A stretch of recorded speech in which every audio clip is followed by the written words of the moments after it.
The 2021 Dallas Cowboys finished the year 12-5, and quarterback Dak Prescott threw for the most touchdowns in franchise history with 37. Corner Trayvon Diggs had a great season as well, as he had an absurd 11 interceptions, and they also had the Defensive Rookie of the Year award winner in Micah Parsons. Dallas has a lot to look forward to, as their roster is overall pretty solid, but the question that we are going to try and solve is, how will they do in 2022? They traded receiver Amari Cooper this offseason, they lost Randy Gregory to free agency, and franchise left tackle Tyron Smith is out indefinitely, and they will be starting a rookie to protect Dak Prescott's blind side this year in first-round pick Tyler Smith. And in today's video, we will be previewing the 2022 Dallas Cowboys, and without further ado, let's begin. And when looking at the 2022 Cowboys, the first thing we are going to do is take a glance at their schedule.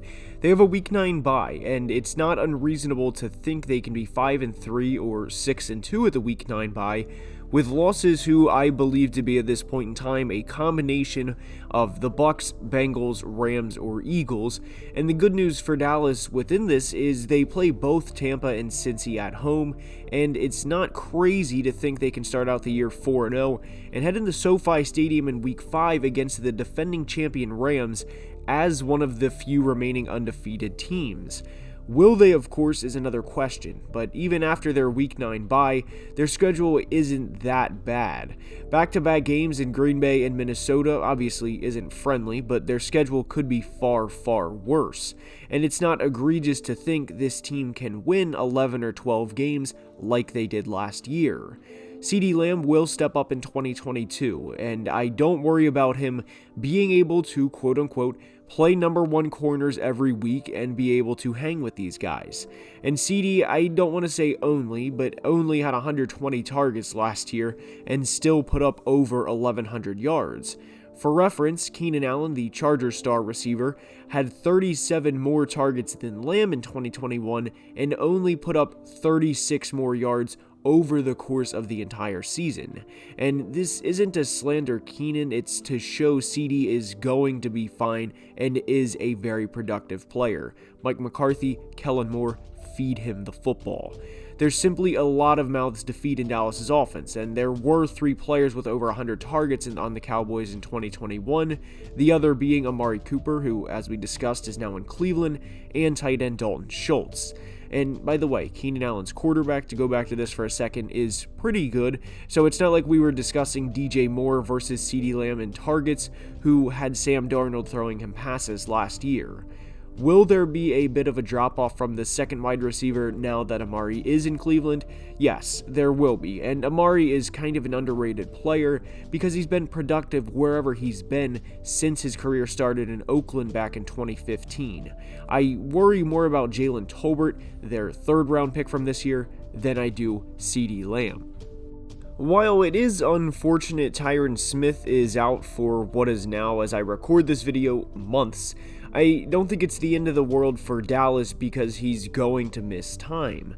This is always a grim subject to discuss, but Tyron has played 13 games over the past 2 years, missing 14 in 2020 and 6 last year, though 1 was due to resting starters, so in this case, 5 due to injury. Dallas was obviously well aware of this, and this was in some part why they selected Tyler Smith in the first round.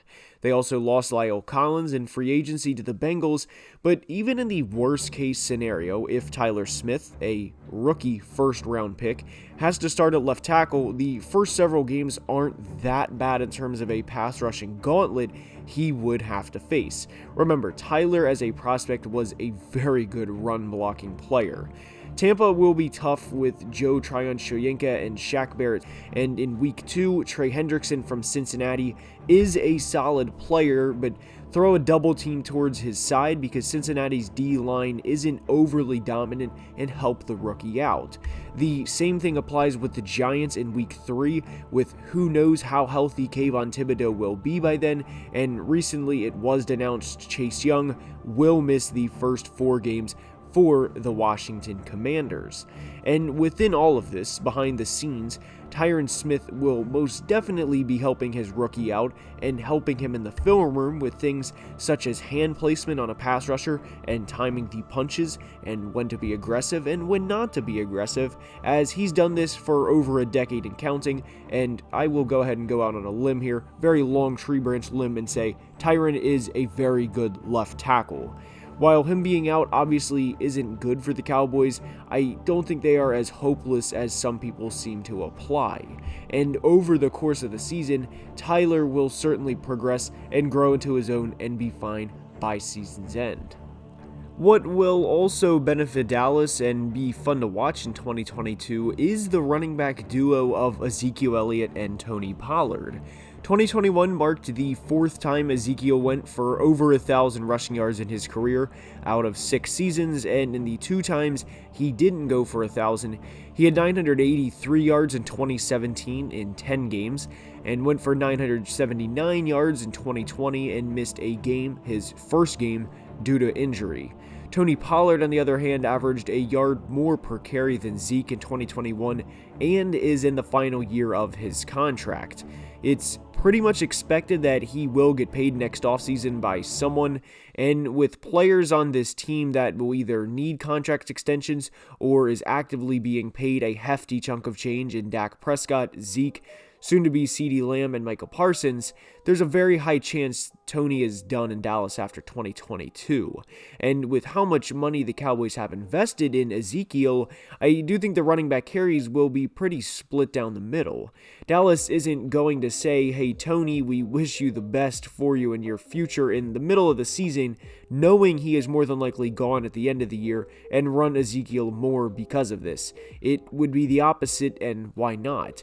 Tony has been a solid back when called upon and had over 1,000 total yards last year. And when discussing the Cowboys, there is naturally a ton of attention on the offensive side of the ball, and understandably so, but the defense has the potential to be very, very good this year.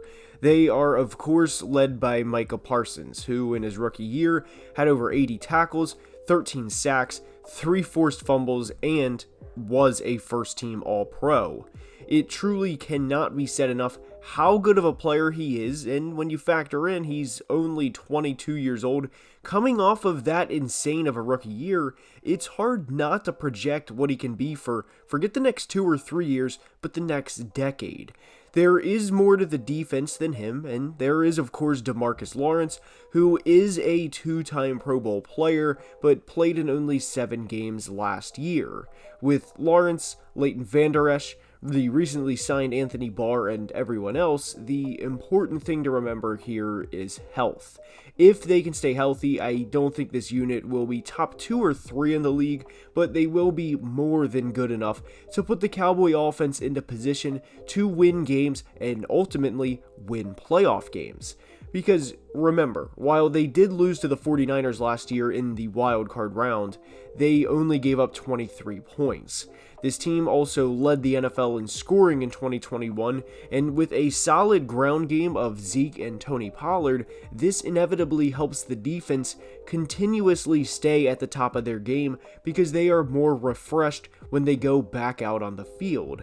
As simple as this sounds, this is a big reason why football is such a team game, and what a lot of the time it boils down to most, time of possession and field position. And to go back to a point earlier in the video regarding the Cowboys' schedule, I want to compare the end of their schedule to the defending champion LA Rams, and why I think the Cowboys' potential in 2022 is as high as they want it to be.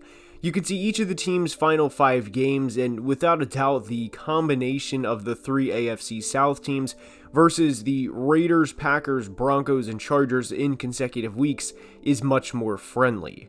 The one big concern I have with the Cowboys isn't that they're the Cowboys or they're going to choke or the factoid that Cowboys haters love to share on Twitter pretty much every day, that they haven't been to an NFC Championship game since 1995 or anything like that. My biggest concern is Mike McCarthy. I really worry about his decision making and his process of decision making within games, such as him punting the ball very late in the 49ers playoff game last year, not once but multiple times, when I personally thought they should have been going for points rather than field position, and I don't fully trust those types of decisions from him. I think in an analytics moving league, Mike McCarthy is a couple years behind. But from Dak, from CD to Micah, Jaron Kearse, who is a very underrated player by the way, and Trayvon Diggs, I trust those guys are going to do their jobs and perform and consistently at a high level. The ceiling for this team to me is around 12 wins, and I think they will be in a hell of a dogfight for the division title along with the Philadelphia Eagles. I like a lot of guys on this team and want them to perform well, and we will soon find out how their season will go. And with that being said, that's all I have for today's video. I hope you enjoyed. If you did, now is the time I ask you to please leave a like and subscribe to the channel, as it would not only be very much appreciated, but also help tremendously with the YouTube algorithm. We recently hit 43,000 subscribers, and I cannot thank you guys enough for the support.